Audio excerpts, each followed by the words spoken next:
All right. You ready? Yep. Okay.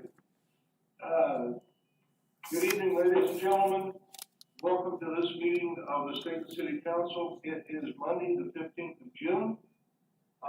Somewhere in summer, just not here today. It's 7 o'clock and a little over. Business for this evening is, to start with, the consent agenda, June 1st, 2020 City Council minutes.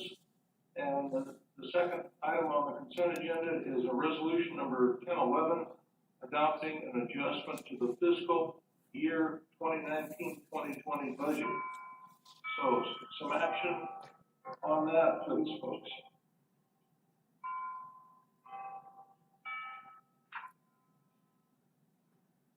Anyone? Consent agenda action, please. Mr. Mayor? Yes, Chris. Thank you. Yeah, I make a motion to accept the consent agenda as presented. Second. Motion and a second to approve the consent agenda as presented. No discussion on that item, so Alyssa, would you please? Sure. Let's see here. Counselor Hook is not here yet, so Counselor McDonald, Yes. Counselor Mullen, Yes. Counselor Ort, Yes. Counselor Patty. Yes. Motion passes 4-0. All right, thank you. The next item under general business is resolution number 1009, 1009, adopting fees and charges for various city services for the year 2021 fiscal year. Susanna, you've got the floor with the staff report, please. Thank you, Mr. Mayor. Good evening, Mr. Mayor and council members. So this resolution is taking a look at the increasing the fees for the basic city charges. The city reviews these on an annual basis. We evaluate the time and the cost to fulfill these requests. We look at the rates in order that it doesn't subsidize the city for the fees that are generated.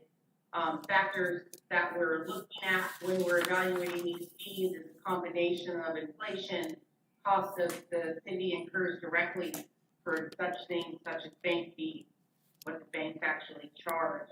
There's also looking at actual cost of materials for the service as well as staffing fees and time involved for staff for fulfilling the requests that are given.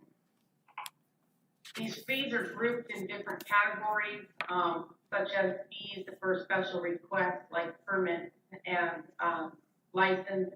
Those are mostly generated on time involved for staffing to complete or the type of license or permit that it's requesting and what the average for the county charges. Other fees such as delinquent notices and charges are driven by the city's master plan and charging in relation to staff time and what's involved for generating those, such as delinquent shut-offs and it's time staff go out and actually shut water off. Or other fees such as the court's fees, those are more driven by what the county's charging in the area for such things as court fines and fees like that.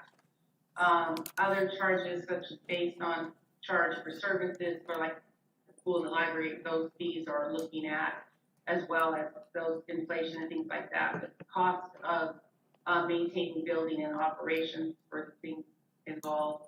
So that kind of breaks down kind of not a one set decision on how we evaluate all those fees. So we kind of look at all those different areas when we're looking at those fees. During the budget process, we spent a lot more time really helping understand the 5-year group projections and what it means when we develop a budget and how our budget decisions today, how they really affect tomorrow and forward. And so when we evaluate these fees, we're also looking at those factors as well, because we need to continue to move forward and plan ahead. And we saw in our projections what happens just a couple years out by things that are happening right now. So it's important that we do that. And so it's why we look at these fees on an annual basis. It's one of many reasons why we look at the fees on an annual basis. And as far as our budget process, now that our budget's approved, we now approve the fees to go along with what we were looking at when we were building the budget. We still looked at increasing these fees, even though with our current budget, with our situation, we flatlined a lot of our revenues for planning for the unknown, but we still had consideration. Out of all the fees, the pool specifically, there was a lot more involved with that. In the budget process, we had stated that we were doing a 10% increase.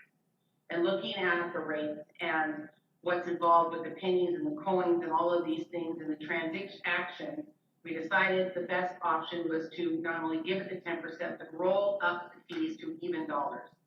So in rolling all those up, it brought the fees closer to a 15% increase.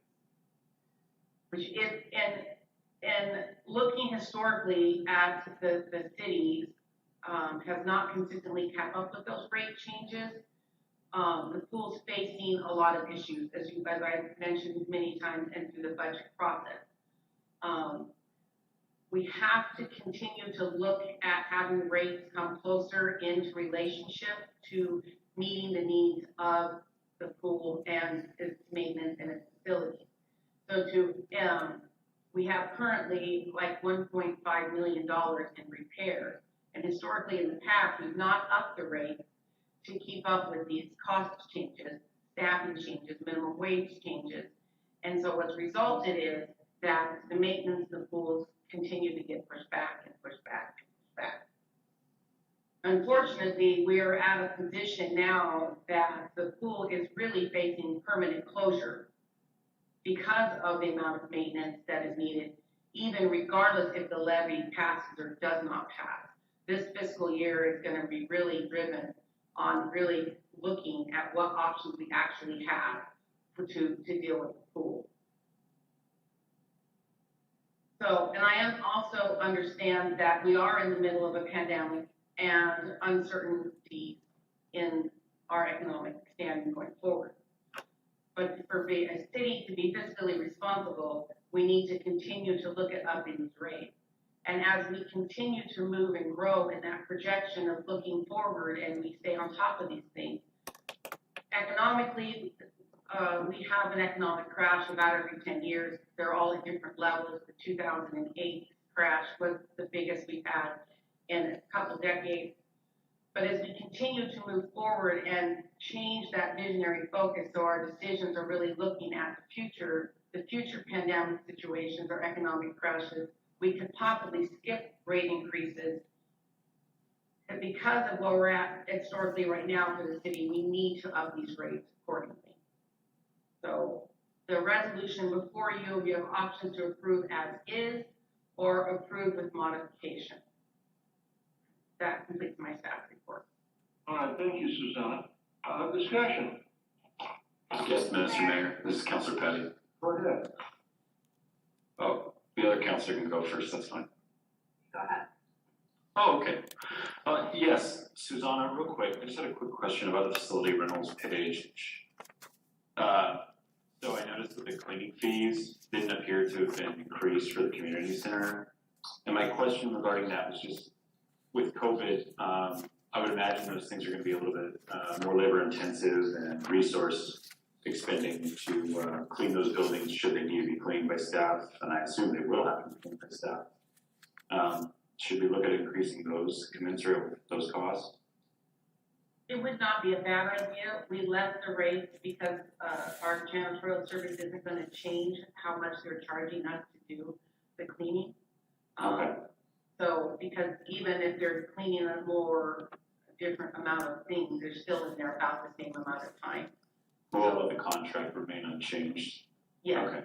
Okay. Well, then I don't see any reason to do it for, a reason that there's no additional cost to cleaning it. So that answers my question. Thank you.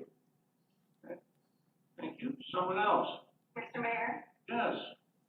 Susanna, so talking about the pool specifically, I you're talking about like a 10% rate increase, but like even just looking at the residential or the adults drop-in fees, if you're a resident, we bumped it up to $5, and that's a 29% increase.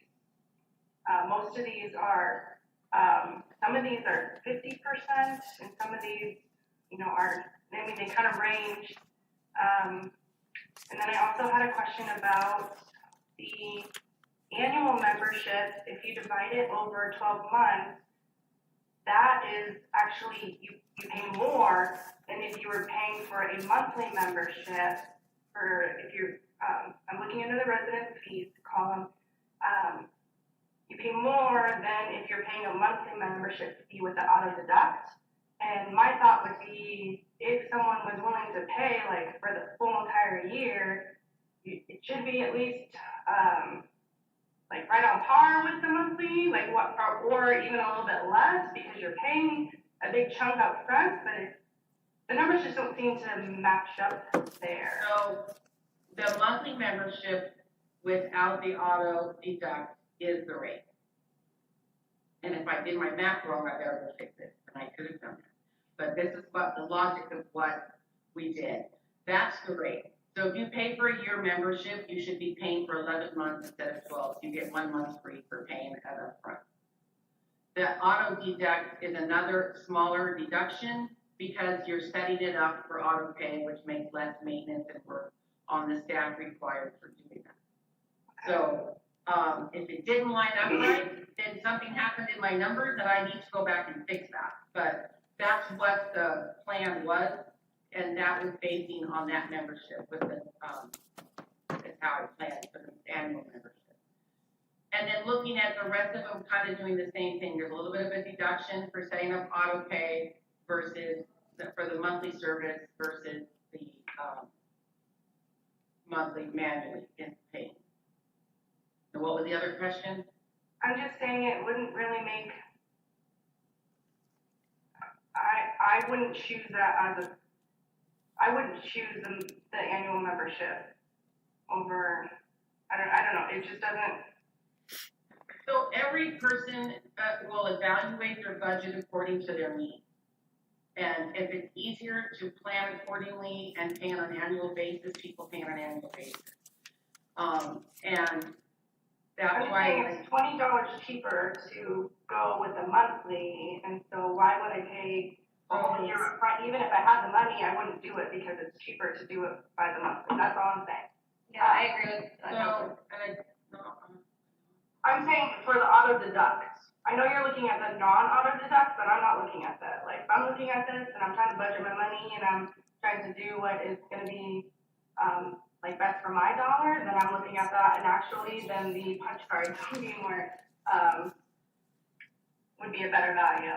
But okay, so going with that, my concern with these fee increases, and I guess so this is more of a question, because I'll save that for discussion, but in evaluating, we had talked about during our budget committee meeting that we were shifting hours and that we were making, we were shortening open swim times and we were doing different things to try to use our labor costs and everything. So if I remember that conversation correctly, we were lowering our hours and whatnot. And so I'm even concerned about how much, I mean, these are numbers for people that want to come in for open swim or maybe swim laps, but like for families, there wasn't very much open swim time to begin with. And so we're increasing our fees, but I know, and we all know, that we are decreasing our hours that people would be able to utilize the pool, except for classes. And so if we are going to be upping these fees, are we going to be able to like do the repairs that are necessary? So when we I know there's a lot of questions in there. I know there's a lot of questions in there. So let me kind of break it down from and see if I kind of help understand. So in evaluating the cost of the pool, we look at what it costs hourly to have the pool open. Don't remember the number, right? We're looking at amount of staff versus all the different things that are in there and what's involved. And then we're looking at what the repairs are and what those things are. So we're trying to pull the costs up for membership and pull the expenses down to shift that difference from the shortening your hours. So take that money to do the repair. It's not a permanent change, but it is a change to move that money. If I make some sense. So I'm gonna open the pool for 60 hours a month instead of 90. Increase the rate and take those differences and apply it toward the repairs. And as we plan out the maintenance of those repairs, we're gonna see if that can bring us closer to keeping the maintenance done, especially the catastrophic things that if it does crash, the pool's closed. While we're planning to take the rate back in the spring to see what we can do, at what rate we should take back, and see what we can do to help offset and continue changing that focus of revenue to get those repairs up, so we can build a maintenance plan for longevity of the pool. The reality is 1.5 million and a decrease in revenue is gonna still be a very hard hurdle. Now, saying that, when we actually are able to open the pool, we have very, very strict rules according to the CIF, initial text side. But according to the governor and all of the rules requirements allowed for opening the pool, we're not going to be able to be open for long periods of time. Between each session, we're going to have to sterilize before the next group comes in.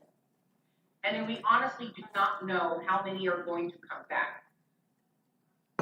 So we have to take that matter of effect. Regardless of opening, some people are going to be very concerned about taking that risk, and we need to be prepared for that. So we have to think about those things while we open during the pandemic phases and watch accordingly. This whole year could totally skew our numbers, and not all our best laid budget plans may not work. Does that help does that help? It's supposed to. Mr. Mayor, I have a follow-up. Go ahead, Cal. Of course. So, Susanna, in your professional opinion, how often have fees like this gone up and then have been rolled back? How often do you see cities roll back fees when they? We try not to roll back fees. That's why we try consistently to increase on an annual basis at smaller rates. So you just said that we were gonna do that in the spring, or possibly do that in the spring. Well, we're gonna take the levy rates back, right? Because right now we took the levy at 70 cents, right? So now we need to decide if we're gonna can try 70 cents again, and that I do not know. That would be a key question, but we're trying to evaluate what rate to take back. We leave it the same or bring it down to 65, or that I don't know. And remember, the levy is still sharing with the library and the park. So the parks are getting a little over 10%, I think it was, and then the pool and the library split 50-50 with the difference.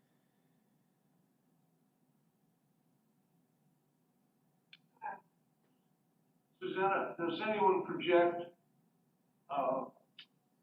at City Hall there, does anyone project what happens if we don't get the levy at all? Do we just leave that pool closed through the winter? The reality is if the levy doesn't pass, the chances of the pool being able to stay open are probably not going to.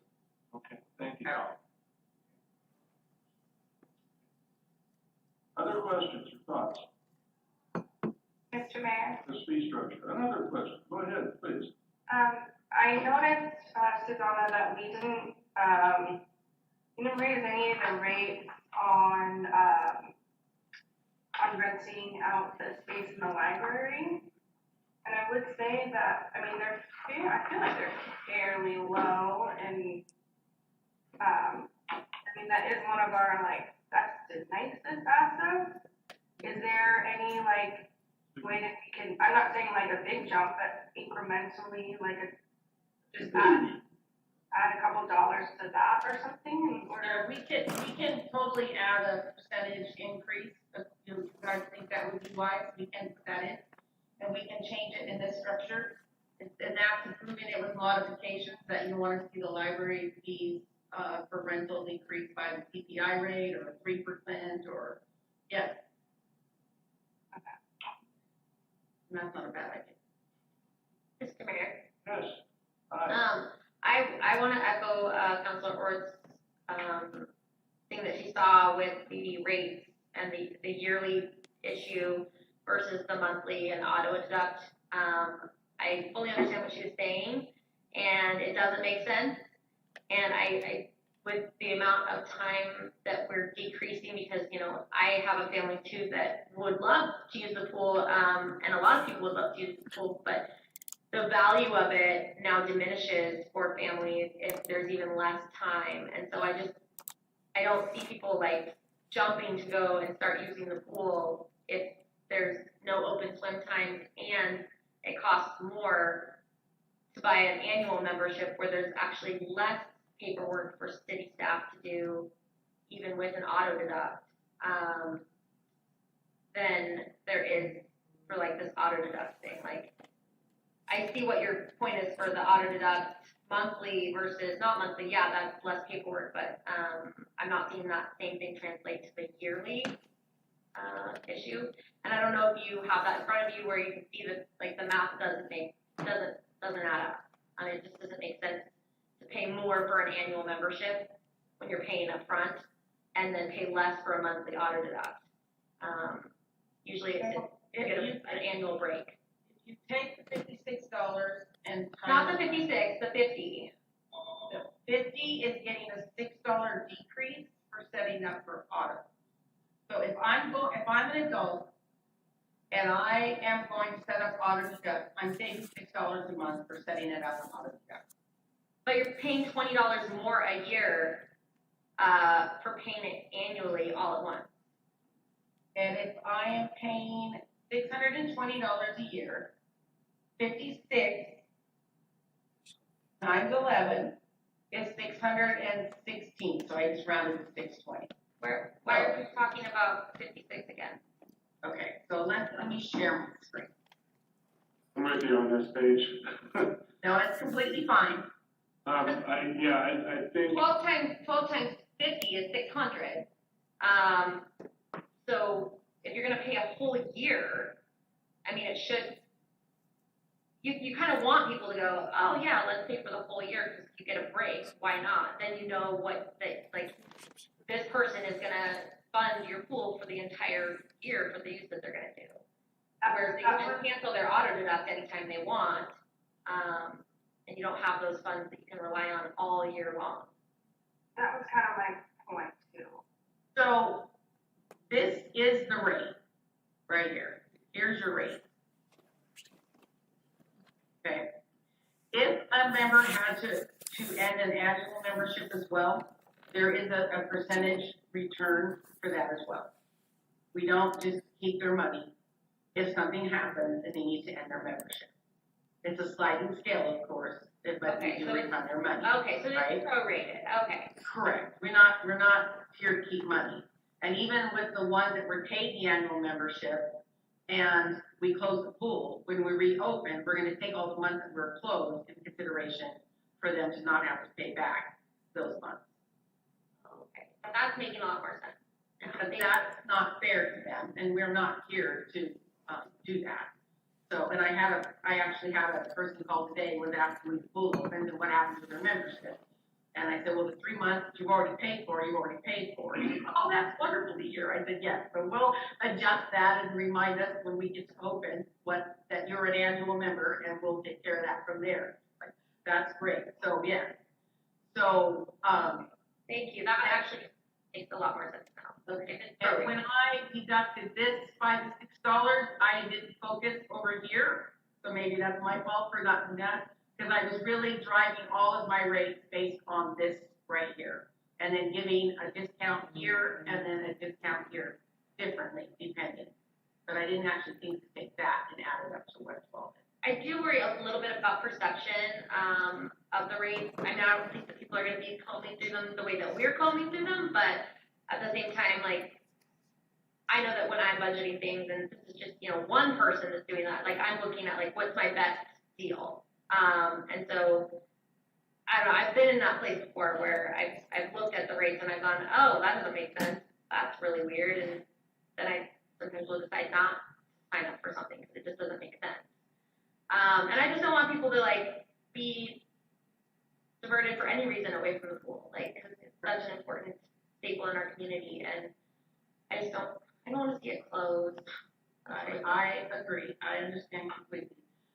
So if you take the 620 divided by the 365 days, they're paying less than $2 a day. Right, and that's kind of something else I was looking into. What does that daily cost actually cost? Where can I go for $2 a day and do something positive, right? So that's what that is looking at. From my understanding from Billy, the biggest use of our pool still is the swimming lesson and the seniors. That is still our biggest driving number. And we did, like I told you in the budget, we did restructure so we can actually see a better look at what's actually coming in. There were some things we changed in the software so we can track closer on who's using what.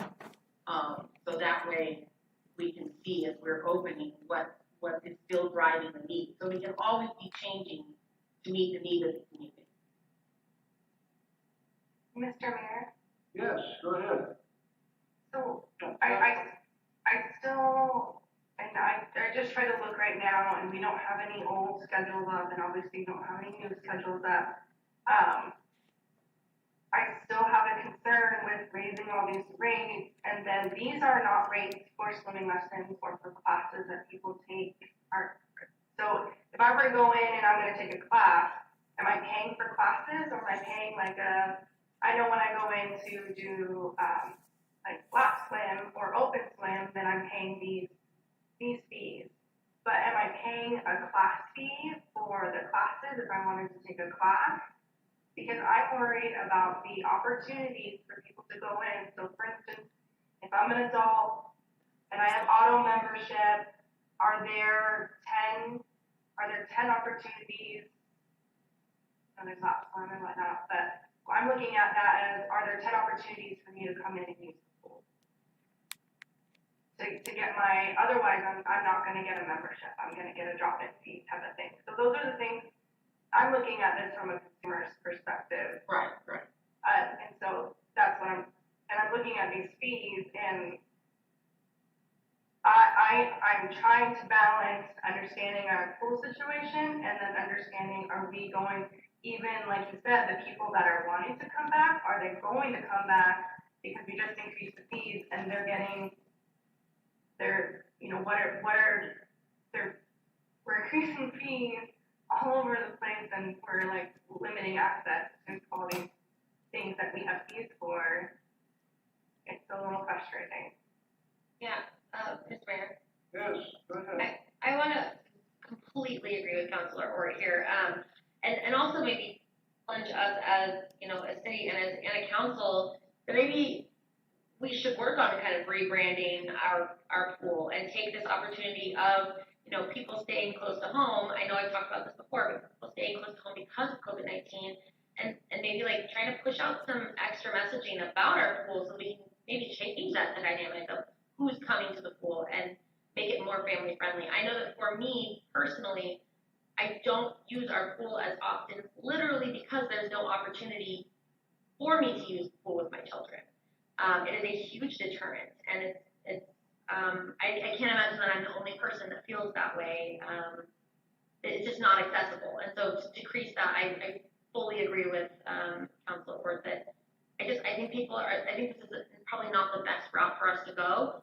If our goal is to keep the pool open, we need to figure out how we can market it better, instead of just increasing fees and decreasing time. Okay.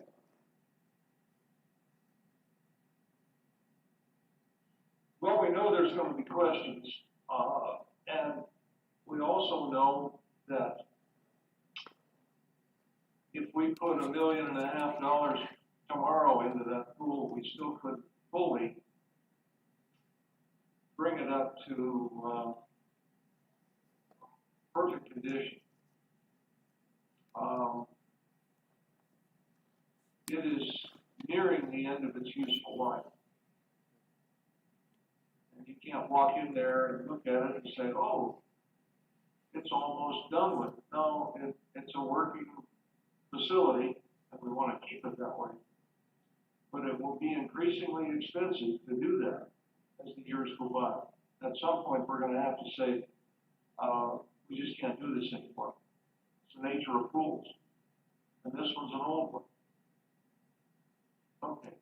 Mr. Mayor? No more editorializing from me anyway. Go ahead. Susanna, I don't think this is a question for you. I think this is a question for Keith. But have we done, or can we do some polling about, I'm going a little off topic, but still on the long lines of our pools and facilities, but have we done any polling about our levy? Or can we do polling about it? And to my understanding, the city is not allowed to do anything. We cannot influence, we cannot communicate, that we cannot do anything. The founders of the pool and everybody else in the community can do their things, but the city cannot do anything. We are sending a letter out to our current members to find out when the pool opens, if they plan on returning. That will give us some feedback, at least on getting us an idea of what we expect when the doors open. We will be sending that letter out here this month. But that is literally a letter to say, hey, the pool's gonna open, are you wanting to come back so we can plan our staffing accordingly? That is all we can do. We cannot touch the levy issue. Can't be an advocate. So, Mr. Mayor, I guess I can jump in. So a couple of things. We plan on getting a meeting with stakeholders. We'll invite council if they want to be part of that, but stakeholders in the pool, the library, and parks to have a conversation about how to move forward in the best way and be successful. And so we have two opportunities for that to happen. We have the election this November, and then we have potentially election next spring. So I think we need to make that decision by the July 20th. I think it's that second meeting in July. I apologize if the date's a little off, but we need to come to the council with a recommendation of when we bring it forward and what the levy looks like. But I would like to have a conversation with the people in the community that are going to be the advocates and supporters of the levy. The pool is a challenging situation. I mean, we've talked about this for a while in terms of needs, in terms of costs. And the reality is we subsidize every hour that pool is open. And that's the work that Susanna has done in terms of looking at that. So trying to maximize the success of the pool long term. And to be clear, we spent a lot of time and energy talking about this. We care about the pool. We look at the pool as a unique asset to the community and we want it to survive. But the reality is we're in a financial hole and a situation just because there hasn't been the ongoing maintenance and there isn't any funds that have been set aside to do that. And maybe I shouldn't say the quiet part out loud. One of the big challenges we have is all of the piping that goes from our surge pit, our chlorination pit to the pool is encased in concrete and pipes. And the reality is if one of those has a failure, the cost to address that could be significant. Modern pools are now designed a little higher where all the pipes are exposed. So if you have an issue with a pipe, you can just go, basically swap it out. And so these are the kind of challenges that we have with the pool long term in terms of cost. And the mayor was right. We have about a $1.5 million, and that's just to get the pool at a point where I would say it is moving forward in decent shape. But we're going to have a plan also about how we finance the needed cost and expense. And the operation of the pool is extremely expensive. So we're trying to do our best to address those situations, minimize those fixed costs, and to start diverting those resources to the major needs that we have, including the roof, the HVAC system, and work on the surge pit and the other things as well. The bottom of the pool, which we're going to work on resurfacing, but trying to get some of those materials up and running. Thank you. Other discussion on this fee item? Yeah, Mr. Mayor. Yes, Ben? I would definitely agree with Councilor Ward and Councilor Hook on some of the fee structures. I definitely agree with Councilor Hook that we do need to probably look at some sort of change in messaging on, try to drum up some business basically for people. Because I know it's really when my kids are both taking endless swim lessons in there. So I don't want to see it die either.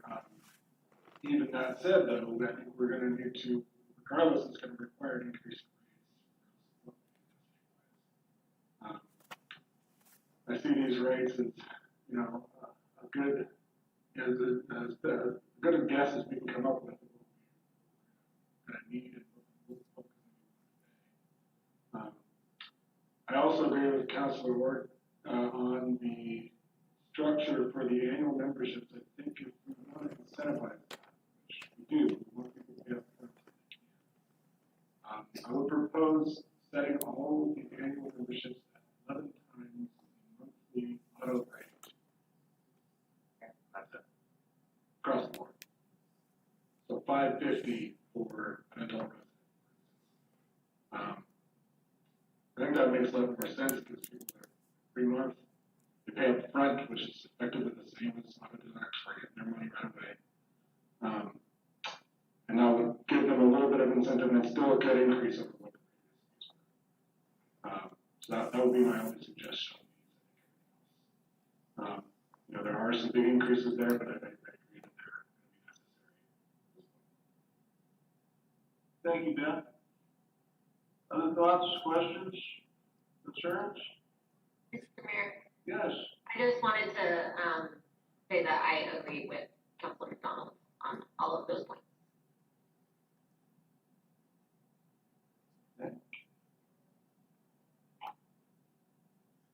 Mr. Mayor, we're in our discussion right now. Yes, still. Okay. Still. I like what Councilman McDonald said about the annual membership. My concern is that we're jumping these rates a little too high. I'd like to maybe come back with it and see them a little bit lower, if I'm being completely honest. Well, to be honest, it's a wonderful thing. We need more of it. Susanna, what happens if we try to roll back some of this? If. Not even advocating it, but if. We just, can take the revenue that you're changing the rates to, and we continue to look at what we're facing. The consequences of the pool are huge, you guys understand that very well, so you'll just lower even a little bit more revenue than we think we could receive.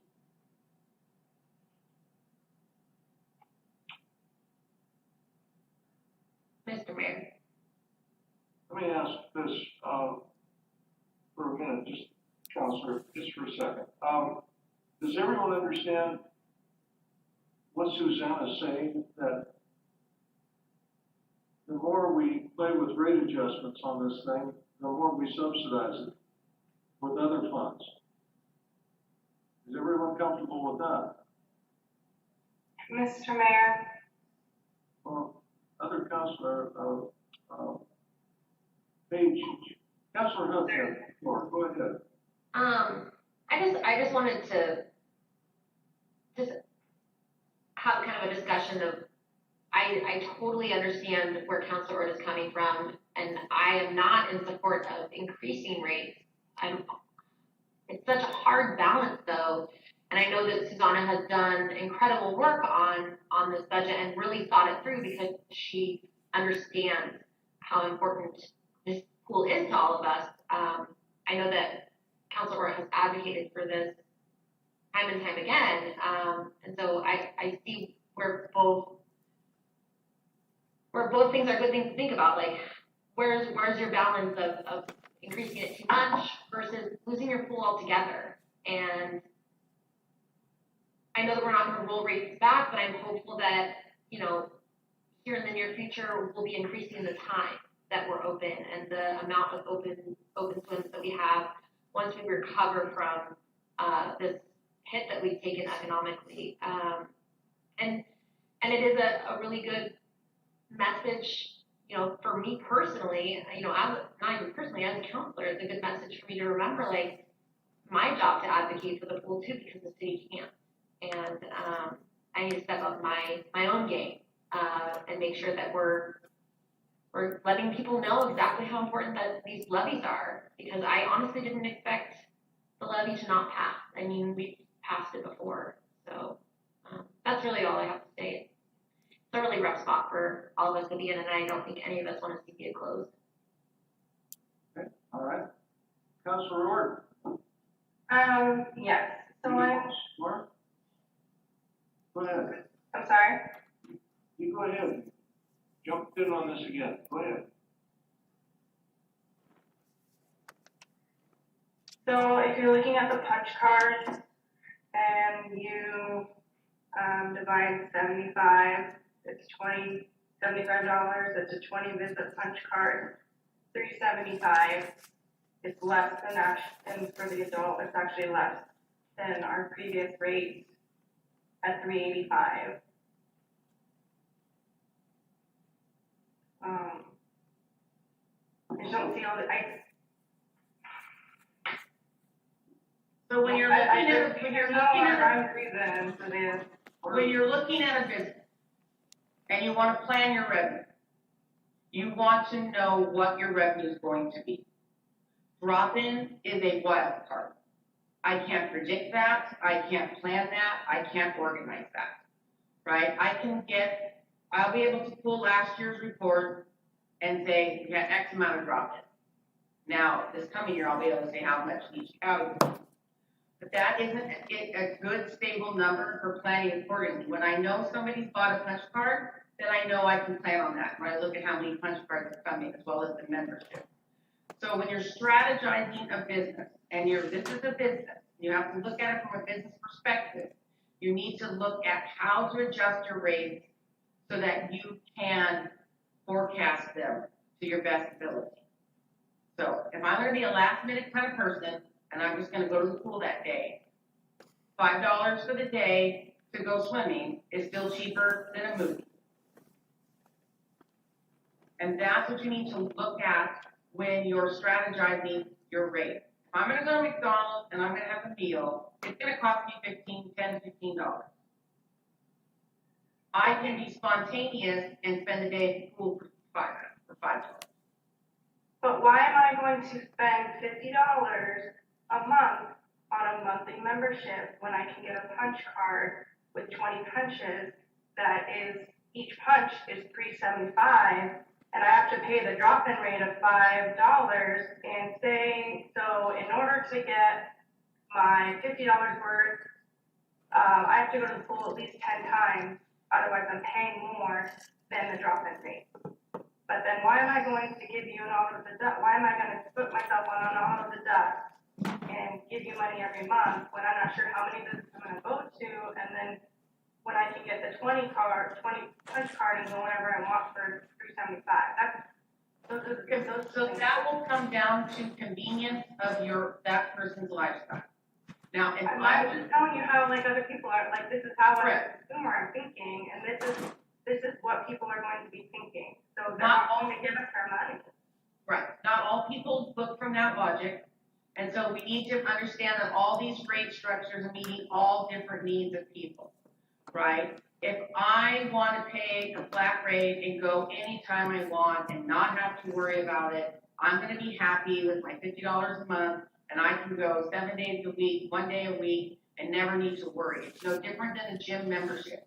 I sign up to join the gym, I pay a monthly fee, and I go when I want to go, and I don't have to worry about it.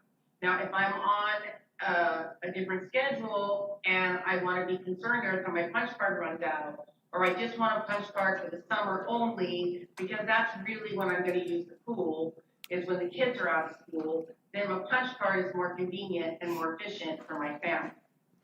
So you have to look at those factors involved for why you're signing up.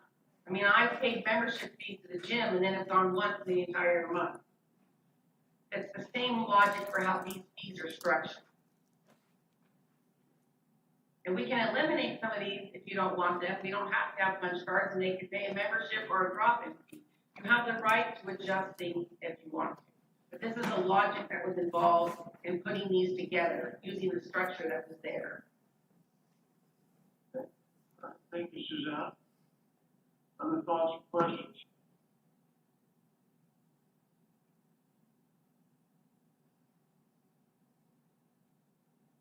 Everyone looks at their own situation. I think I can save $5 or $10 a month by buying a monthly card.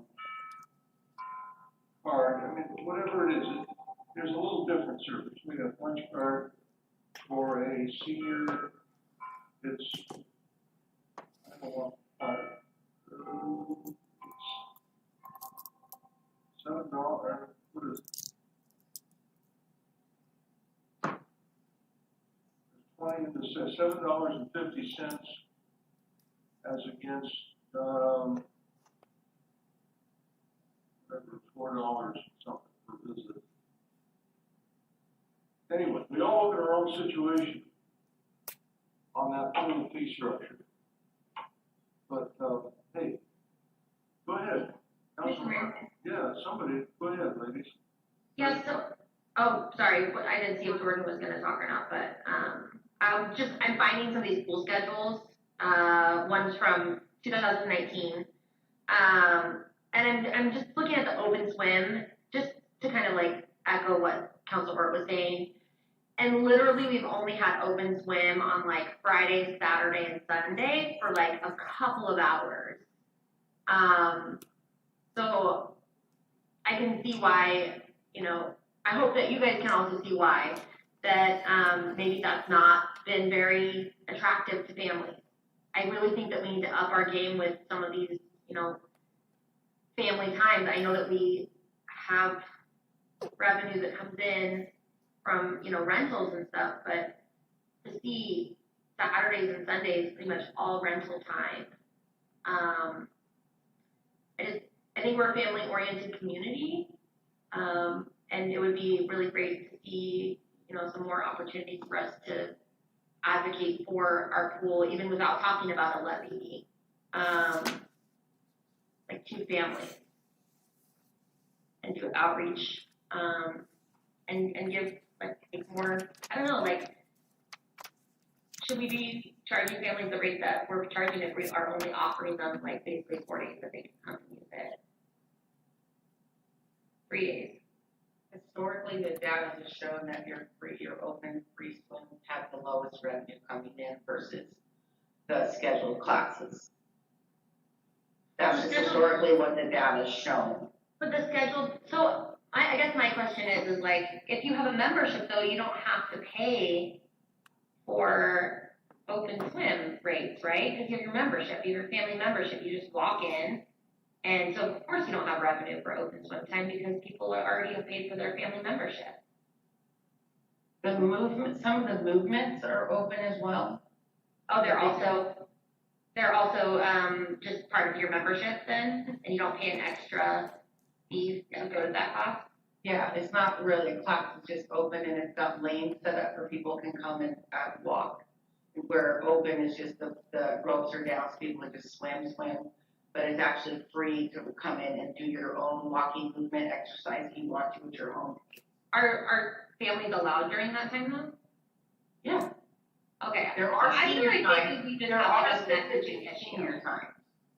I feel like we might just have a messaging issue then, which I would love to work with, you know, counselors on even that, like just making sure that we're doing everything that we can to save the pool because it is super important. Even if it is, you know, costing us money, it is what makes us, one of the things that makes us really, really unique in this community. Mr. Mayor, Yes, Counselor. Susanna, the classes like the core condition, the power hour, the joints in motion, do people pay separately from these pool fees to use those classes, you know? No, I think they're only paying different for swimming lessons, and I think even the aqua classes, their aqua aerobic classes are included. I think it's literally the swimming lessons that has an additional rate. And honestly, I really don't remember if that was just, I was trying to find it, but I don't know, it might be on my other computer, if that's even at a discounted rate, if you remember, versus a non-member. I think you need to give a little discount. A follow-up question, Mr. Mayor? Yeah, go ahead. Susanna, has the pool talked about upping the swim lesson, rates at all? Yeah, they got the same percentage increase. Historically, this document did not have the pool rates on there, and so I didn't add them back on there. We talked about it, and we're like, well, this is the way it's been given to you, but yeah, everything across the board, even the swim teams that are using the pool got an increase, the 10%, and rolled it up to round numbers, so that everyone utilizing the pool, even the rental rates, if you want to rent it for a party, were all increased by that 10% and rolling it to around years old. Okay, the only problem that I have with that is that these are significantly higher than 10%. So that's where my source of contention is coming from, is that we're saying we're doing a 10% increase and we're not doing a 10% increase, so we need to be a little bit more. Yes, we did more than a 10% increase, and I said that at the beginning, we did more, because I started with our baseline and then rolled it all up.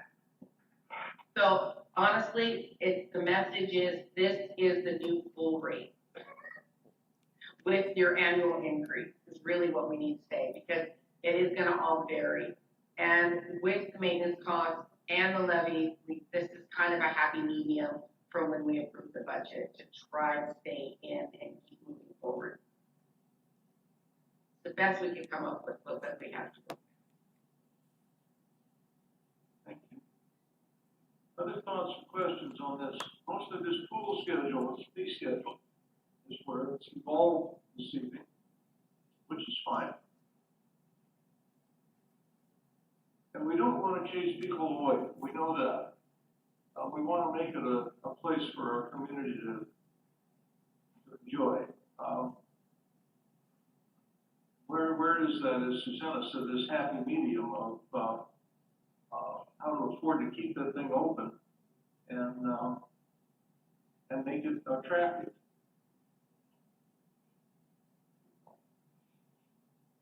There I am sermonizing again. Oh, but anyway, somebody else. Chris, we haven't heard much from you this evening. I try to stay out of these particular conversations for a reason. Basically, I have a skewed view of the membership fees and stuff. And so, because of that, I feel that maybe I'm not giving as good perspective, because I look at it like a McDonald's menu. If I order, 10 cheeseburgers, I'm going to pay a little bit more than if I order, Happy Meals. And so I kind of go with Susanna's explanation of it. But I think that what I really wanted to do, I really wanted to hear from the folks that had younger kids that actually use the pool on a regular basis. So I was just trying to, but thanks for calling me out, Mayor. I really appreciate that more than anything. I'm sure you did. Mm-hmm. Do. We all have to take a stand on these things. Yeah. I agree, but I feel like it's a very healthy conversation, and if I felt obligated, I would have said something, but I think everybody's made very good points, all of which are valid. Thank you. Mr. Mayor, this is Councilor Patty. I would echo exactly what Chris has just said. Coming from somebody who does have younger children, I'm realizing that the pool to stay in operation, we're going to have to pay a little bit more as citizens. We voted down this levy. It's something that we have to think about. This is going to cost more for us when we go in there. That's just the nature of it. So I'm pretty accepting of it. And yeah, these are pretty steep hikes in the middle of this, but you know, it is what it is. We can't change it. We're gonna just have to pay more if we want to have more of our pool for longer. That's how I see it personally. Thank you. Good points all. Mr. Mayor, Someone else, go ahead, Counselor. to just be really frank, I'm not gonna pay more to go to the pool for less time and for basically less services. As a consumer, I'm just not gonna do it. Okay. All right, well, that becomes a choice. It's a wonderful thing about America. Mr. Mayor, this is Councilor Patty again. Yeah, go ahead. Yeah, I just wanted to go ahead and jump in and respond to Councilor Ort's comment right there. Just as far as the mind of a consumer, I would imagine that folks would see this and say, well, that's quite a bit of money.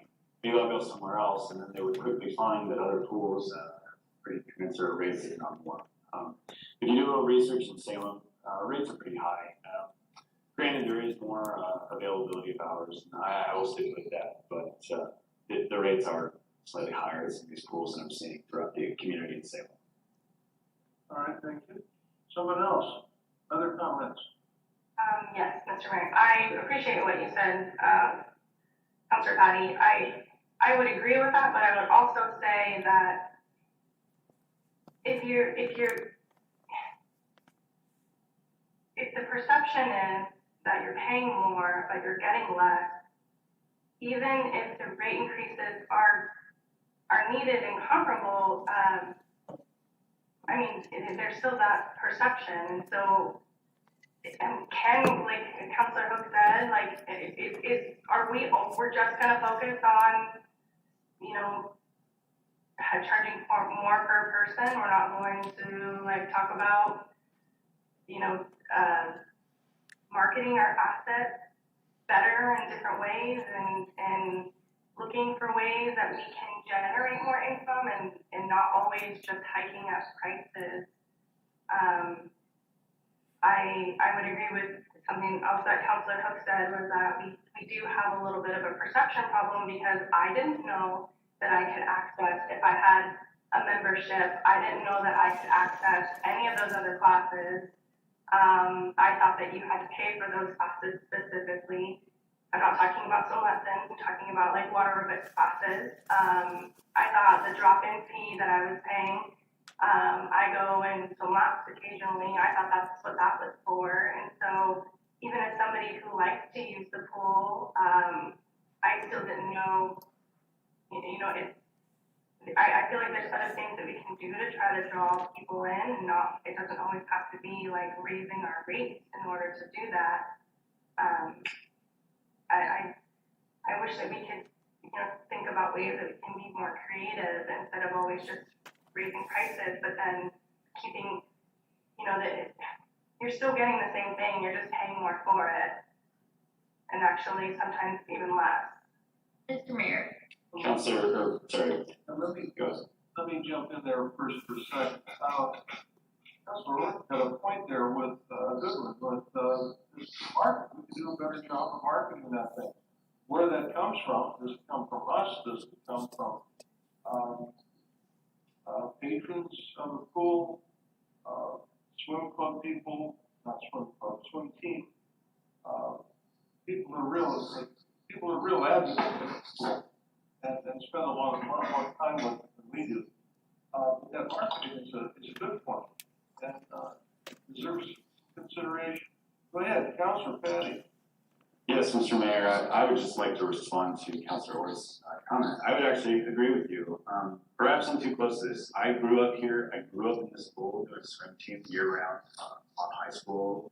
I love the pool, I'm not gonna lie. And this is tough. This is tough conversation for me to hear and to have and to see. But I do think that perhaps there is some things we could do in the way of social media. I mean, that's how our generation seems to communicate these days. And I think maybe city staff at some point, especially over the summer as the pool starts opening back up, could message some things about rates and fee structures that could be helpful for the community. And I'm sure city staff would be happy to do that. They've already put out some things about the pool in recent weeks that I've been pretty impressed with. Give you guys a pat on the back for that. If we can continue continue that messaging effort, I think that would kind of meet Councilor Ford's goals of giving the community the information we need about this. But I still think as an individual councilor that these fee increases are necessary to continue having our pool as long as possible. Mr. Mayor? Yes, Chris? Yeah, so, I would just echo exactly what David was just, Councilor Patty was alluding to, which is that, the operational and maintenance fees, the cost of $1.5 million, that the fee increase is a necessary one, and that the conversation about the marketing and other social media aspects, they're not mutually exclusive conversations. And I think that we could do both. And so I do think we should pursue looking at other avenues, but I don't think that that's going to predispose this particular conversation about the fee rates, in my opinion. Good. All right. Mr. Mayor? Close to a decision. Hey, go ahead, Councilor Page. I'm sorry. Yeah, so I wanted to really thank all of you guys for taking the time to talk about this, and especially Councilor Orr for, really pushing us on talking about this even more, and maybe going at a deeper level than we probably would have otherwise. I would love to take this opportunity for us to possibly capitalize on the fact that a lot of people are home right now, a lot of people are engaging online, and maybe we can have some type of and it wouldn't need to be necessarily city supported, but maybe we could have a community conversation about how we save our pool and what that messaging looks like. What are some of the perceptions that we have out there? It wouldn't necessarily be polling, and it wouldn't be for the levy, but letting people know that this is a serious threat right now. That we just don't have the funds. We don't have to talk about the levy portion of it. Just saying we cannot continue to support the pools this way, and we don't want to increase rates. So how can we get people to be attracted to the pool and know that it's there and know what your options are when you do get a membership? Because that is something that I've missed this entire time. Like, what are the benefits of a membership? All right. Always wondered. Thank you. Who next? Somebody was going to jump in here. Somebody else? Mr. Mayor, Councilor, go ahead. I feel like I'm belaboring the point here, but these rates are more than a 15% increase. Some of them are a 50% increase. And I'm not opposed to necessarily having an increase, but they're not consistent increases that we have here. So I'd like to make a motion to actually send this back to city staff and have it changed. Hold on, let me do this properly. Making a motion.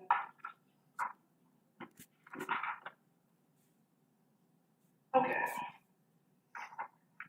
I'd like to make a motion to send resolution 1009 back to city staff and change the fees to 15% increase, rounded up to the next 5, because some of them are not, some of them are kind of like off numbers, and then also consider a 15% increase to the library rental fees as well, and then bring that back to the council. Did I get that? Fairly complex motion. We'll see if I can. Okay, I'll repeat it again. So the pool fees at a 15% increase, rounded up to the next 5, whatever that is. So I was looking at the numbers, and one of them was like 18 cents, so that would be 20 cents. And then also I'd like to see the library rental fees and the cleaning fees to also be increased by 15%. I think that's one of our best assets, and I think those rates are a little low, and we can kind of nudge those up a little bit. Okay. We'll see what Alyssa does with this when I call on her to repeat it, but that's fine. I kept hearing, and I heard a second from Councilor Cook. I kept hearing Susanna say that these fees were 10% increases. We Right. started with a base of 10% and rolled it all up to an even dollar. So now 15%.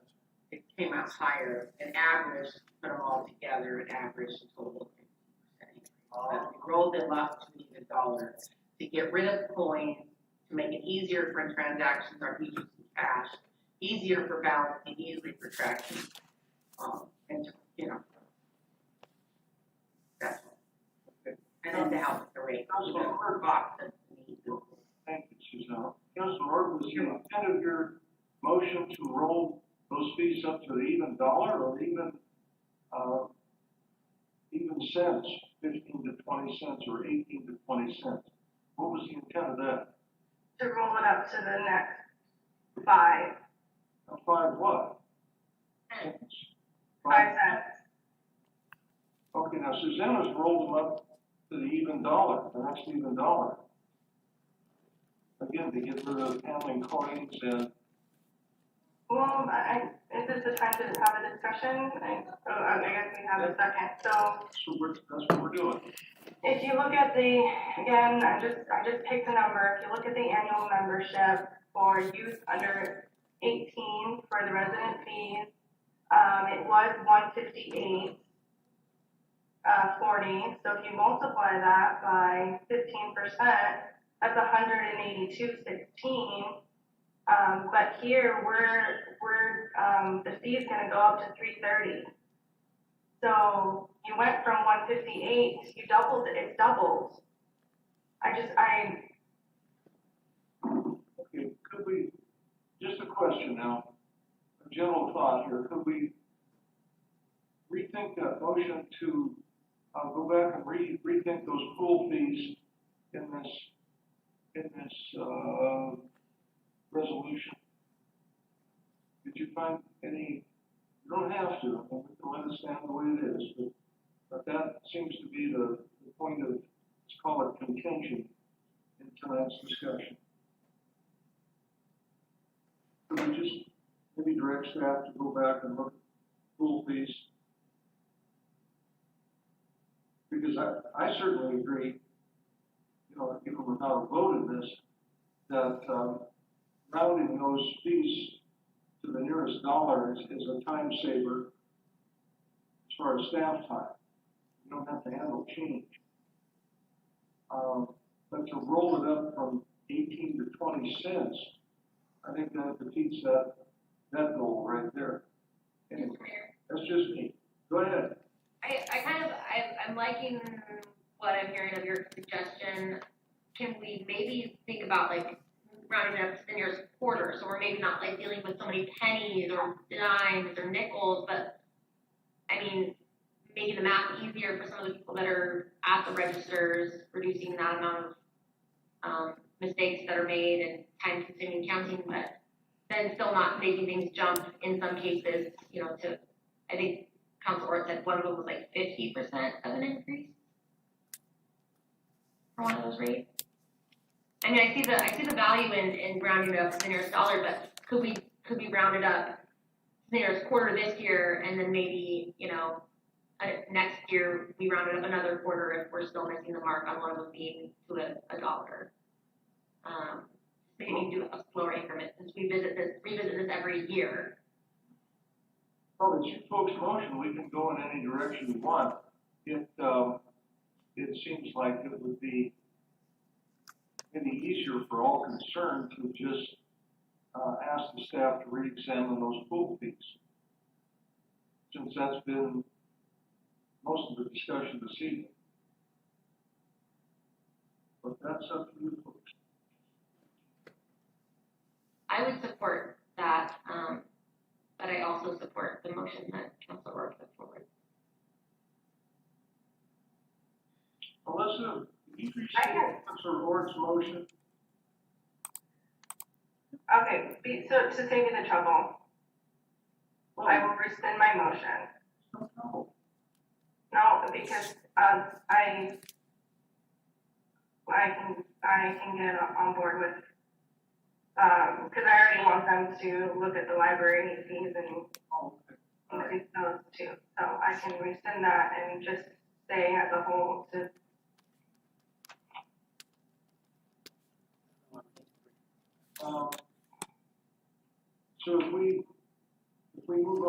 without a motion and without action on, I'll make a new motion.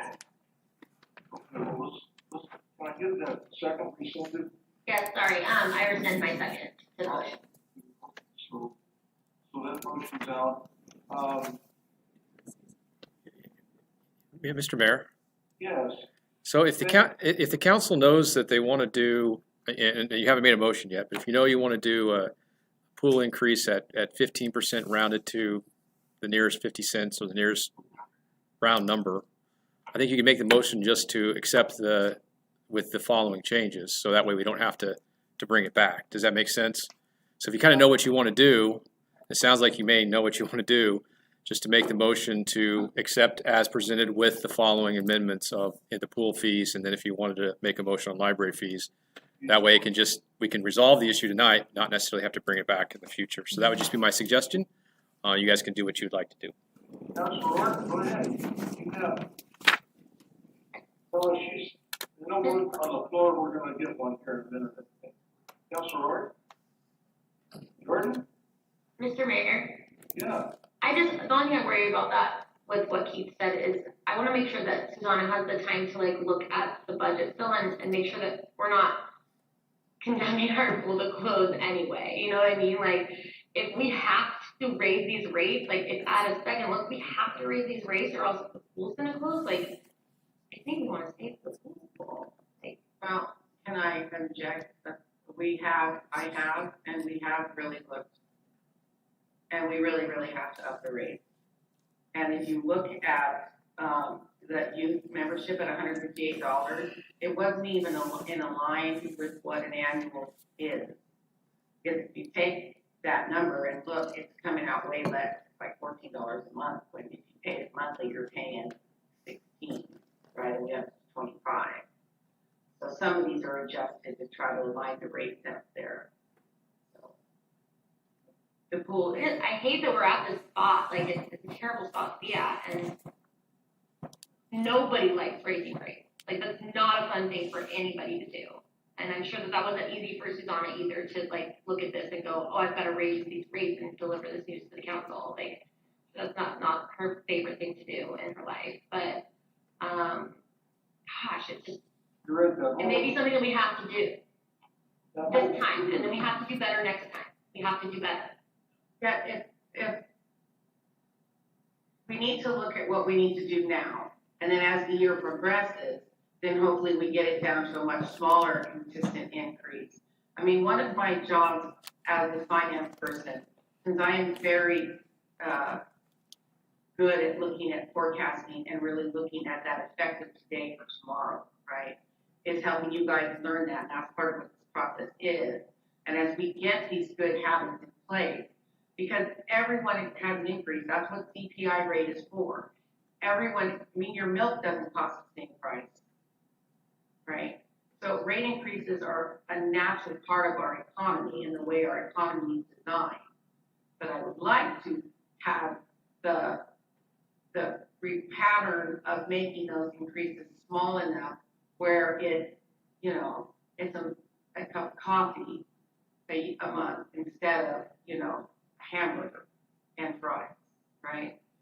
So, and that's part of why I'm taking so much time to walk you guys through the process and why I took so much time during the 5-year forecast, because it is much different looking at a governmental budget and really understanding what I'm doing today really is a smaller amount of the effect of today, and it's a bigger effect of 2 years from now. And it's that we have to look at. So I spent so much time changing so you could see that forecast more clearly. Because it compounds on itself within the government funding. Thank you. Hope that helps mitigate the pain of this whole situation. Thank you. So, there a chance we could get, a motion to adopt that resolution with, some amendments and then state what those are? How would that be? Just to move things along, it's. Mr. Mayor, Yes. I think I've got a nice middle ground proposal here. I would move to approve the fee structure as presented with the following modifications. We keep the drop-in in the punch card as presented. We modify the monthly memberships to 15% increase, rounded up to the nearest $5, which is a decrease from what they are now. And then we set the annuals at 11 times the monthly audit effect. And include the 15% on the library rental fees that Council Orr talked about. Seconded. A motion to adopt resolution 1009 with a list of modifications and with amendments. Alyssa, did you get enough of it? Can you restate those, please? I think I got it all here. Go ahead. Okay. So the motion was to approve resolution 1009 with the following amendments. No changes to the drop-in or punch card fees. A 15% increase rounded to the nearest dollar? $5? I had one. Yeah, up to the nearest 5. Okay, right. That was where I stopped writing because I went to the next line. So the monthly 15% increase rounded to the nearest $5. Annual memberships 11 times the monthly fee. And a 15% increase on library rentals and cleaning fees. Auto deduct rate, Correct. right? Yes. For the monthly? Yeah, Okay. All right. where I use the base rate as the actual modality deductions, we're gonna use the base rate as membership with the auto deduct rate. Okay. After lots of healthy discussion, how are we with this one? Go ahead, Councilor Roy. Mr. Mayor, Councilor McDonald, you said 15% and then rounded to the nearest $5. On the monthlies, so for instance, on the youth monthly, that would be $16.50 plus 15% is 18, rounded up to the nearest 5 would be 20. Instead of 25, it would be 20. Okay. The next one would actually stay the same because that was ended up with 28, rounded up to 30. The regular adult would be 45, I think 38 plus 15 rounded up to 45. It's pretty close to what's presented, but a little bit more reasonable. So just to clear up, Memberships to, no, we're not close to 50%. 25. so all the rates are ending in 0 or 5, basically. Yes. Okay, got it. Mr. Mayor, Yes, go ahead. this is Councilor Patty. I just want to go ahead and compliment Councilor McDonald on an excellent middle ground. This is one of the reasons I love the fact that we're all nonpartisan. We all just get to figure out what's best for state. And I feel like everybody has just witnessed a terrific outcome to a situation we all didn't walk in agreeing on. But this is a terrific middle road. And I just want to compliment Councilor McDonald on that. Mayor? Yes, go ahead. I just wanted to just check in one last time with Susanna and make sure that looking at what Councilor McDonald put forward, do you feel comfortable with that suggestion, since we're not gonna be bringing it back if we vote on this, I think it's worth a really good shot, and if we change messaging, what the classes are and what memberships can do, we change some things on our website. I'll work with Billy on trying to get that out so that they know that if there is a movement class, the kids can come, they just have to be walking in the lane. All of those things, I think, is a combination of that, and then we can watch. I mean, the pandemic is gonna slow us down on opening to full capacity anyway, so it's a good test run. We already know we're gonna lose revenue this year. Why I flatlined the revenue and kind of made a frozen budget. And we didn't really increase anything per se, but we got frozen, right? And then we'll have a lot more knowledge for what to do with the upcoming year, especially when we're out of this. I think it'll be a good help. Awesome. Thank you so much for that input. Mr. Mayor, Yes, go ahead. I would just like to echo Councilor Patty and, thank you, Councilor McDonald. I can get on board with this. Okay, good job. All right, that's fun. Lots of good discussion. Don't need to be. You folks ready to vote? If you are, Alyssa, would you go ahead and poll the council on this? Sure. Counselor Ort? Yes. Counselor Hook? Yes. Counselor Patty? Yes. Counselor Mullen? Yes. And Counselor McDonald. Yes. Motion passed 5-0. All right, thank you, folks. Next and last thing this evening is Resolution 1010, approving changes in utility rates and utility charge, excuse me. Susanna, you're back on with this one. Another fun, awesome topic. Oh, I'm so ready for this one. Am I having coffee left? Okay. So we are looking at the utility rate specifically for our utility funds, stormwater, the sewer, and just water. Sorry, totally froze out for a second. These are our utility funds. They are our funds that are required. There are enterprise funds. They are required to charge for service that covers the cost of the utility. And in saying that, we need to ensure that rates cover what it costs for operation. It is the closest fund that we have that looks like your traditional business. Our fees need to cover current operations, repairs, maintenance, future needs of maintenance and upgrades and changes, as well as keeping up with the growth of the city and the needs and changing pipeline sizes, extra things that we would need for our city to grow.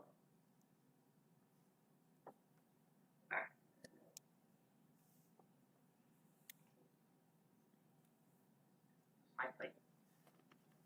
Okay. So the factors that we look at when we're increasing these is we looked at the CPI rate.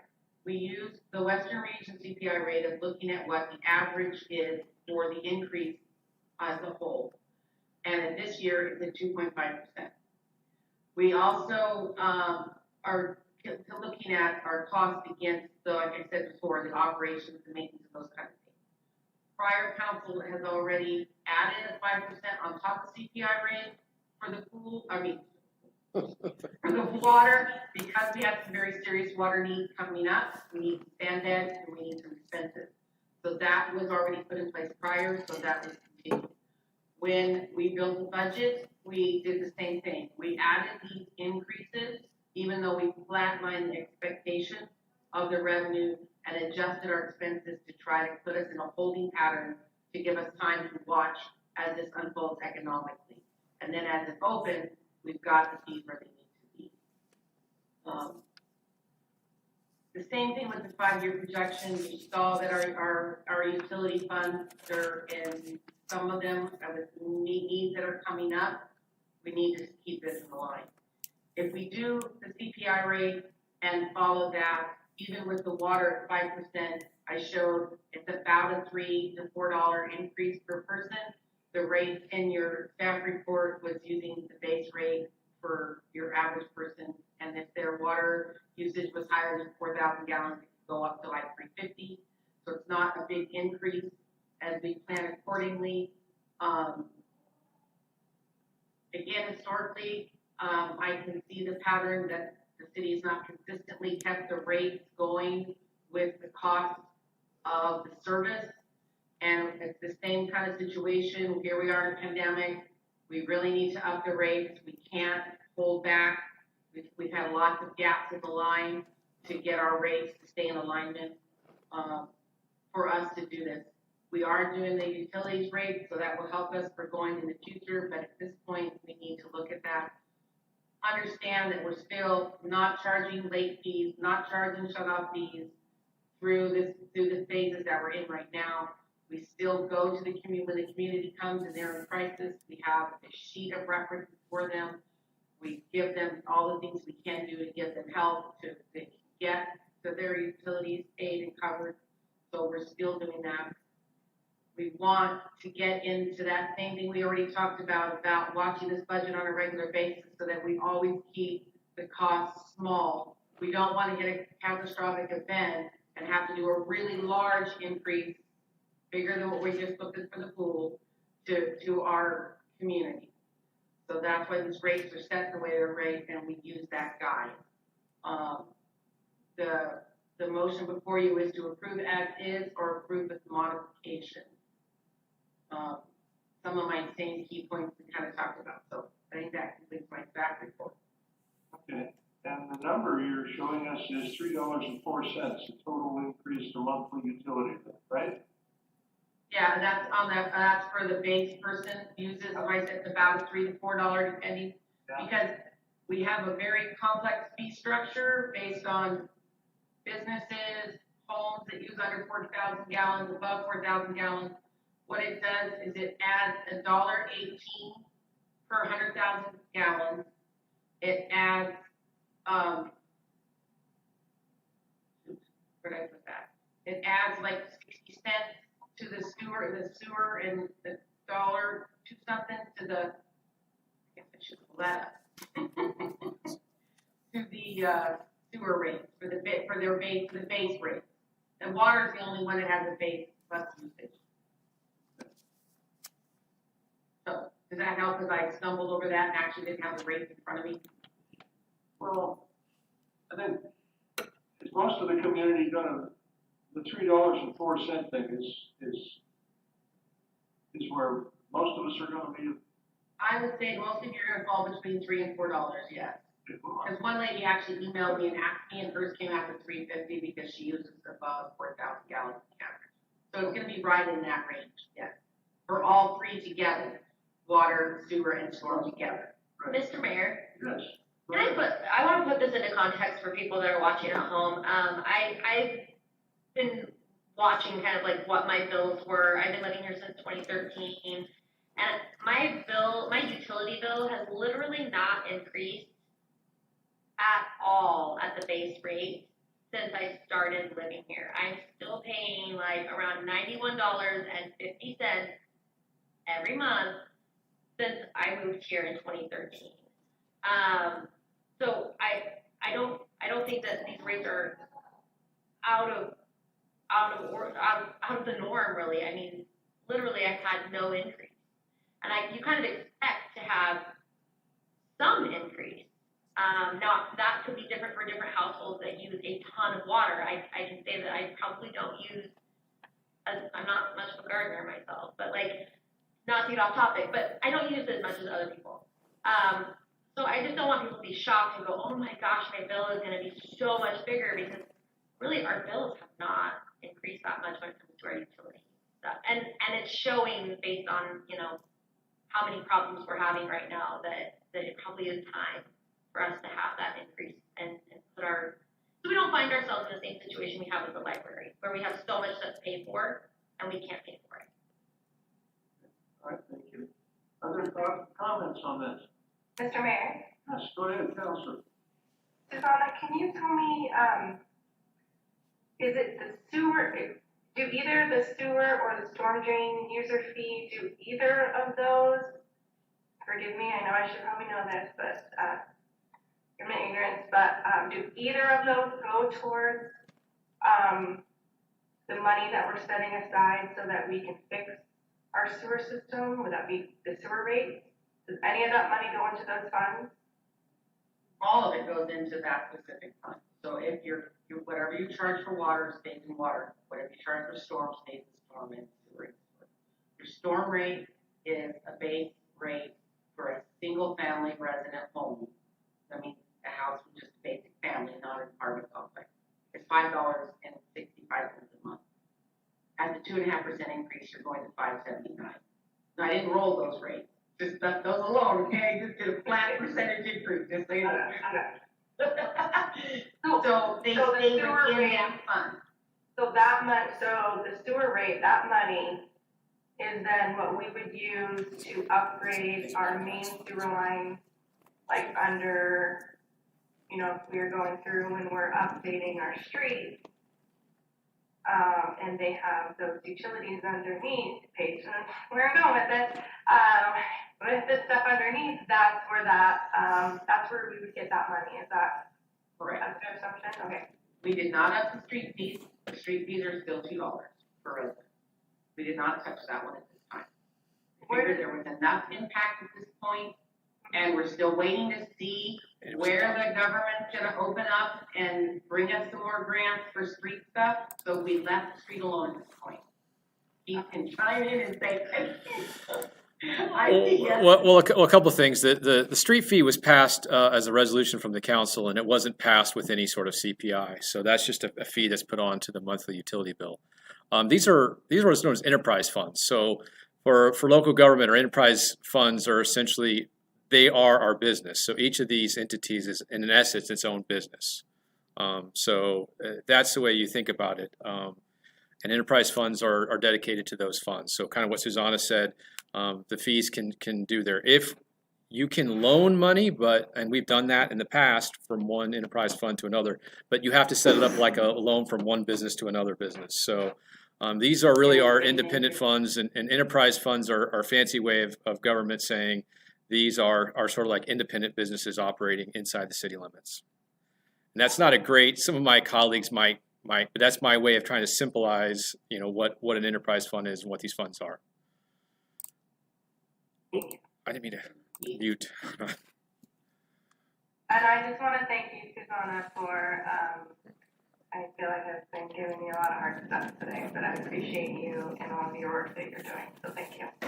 No, you're completely fine. This is a lot to understand, and it's really important to me that you guys really understand the complexity of what the budgets are doing, because they're all tied together in some aspects, right, between the transfers, SDC funds, right, so it's a lot to know. So, no, I appreciate all your questions and really wanting to know, and I'm hoping I'm explaining it where it's making sense to you so that you feel good about your decision. Susanna, and maybe Keith, I should know this better than anyone. Councilor Ort's question about how do we get a sewer line replaced, it comes out of that enterprise fund. There's a replacement money there, as well as the operations of the plant, electricity for pumps, maintenance on the plant, salaries and whatnot, that all comes out of that enterprise fund. That whole sewer business. All comes out of the sewer fund specifically. And when we walked through the budget, we talked about all the things that Lance has planned for maintenance and things that need, when pipelines need to change, the manholes and all those things. All those are taken into account for what we're gonna do and what those rates are. And the rates that are not used, the revenue that's collected, that is, say this correctly, the revenue that's that is collected, and we didn't use it all, that goes to your beginning fund balance. We use that beginning fund balance to continue to grow so that we can do that $670,000 requirement for PQ for the Department of Quality Control if they're gonna force us to do those sewer requirements. $650,000 for the stand bed we need to replace. We are getting those rates and watching and planning with those in mind. Does that help? Does that make sense? That's what you were asking, right? Yep. I was asking, Or Mayor, sorry. I was asking for Councilor Ort, so that, we have answers to some of those questions. Yeah. Yeah.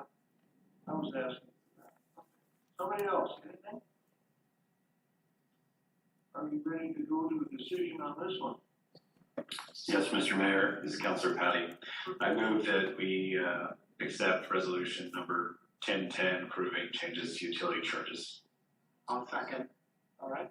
I have a motion and a second to adopt resolution 1010 as presented, with approved changes to utility charges as presented. Any discussion on the motion? Mayor, Yes.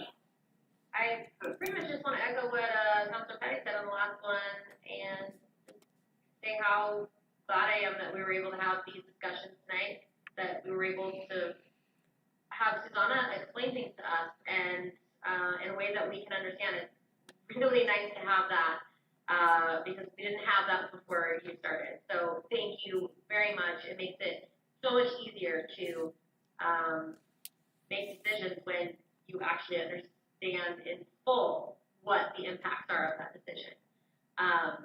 So thank you to my colleagues as well, because this has been, you know, a meeting where I feel like we've done really good work for our community, and we're doing the stuff that's tough right now that no one really likes doing. Absolutely, good job, thank you, yeah. Is there any other discussion? If not, Alyssa? I'll take other questions or thoughts though. That's on the collective back for our good hard work tonight. Alyssa? All righty. Counselor McDonald, Yes. Counselor Ort, Yes. Counselor Mullen, Yes. Counselor Patty, Yes. and Counselor Hook. Yes. Motion passes 5-0. Well, that's it for business tonight. Is there anything else? It's past 8:30 and, getting close to my bedtime, but we'll go ahead if there's anything else tonight. How about it, folks? Okay, we all done? Let's go home, be safe, keep everyone well, take care of each other. Good night, thank you. Not everybody, thank you. Thank you. All right. Thank you.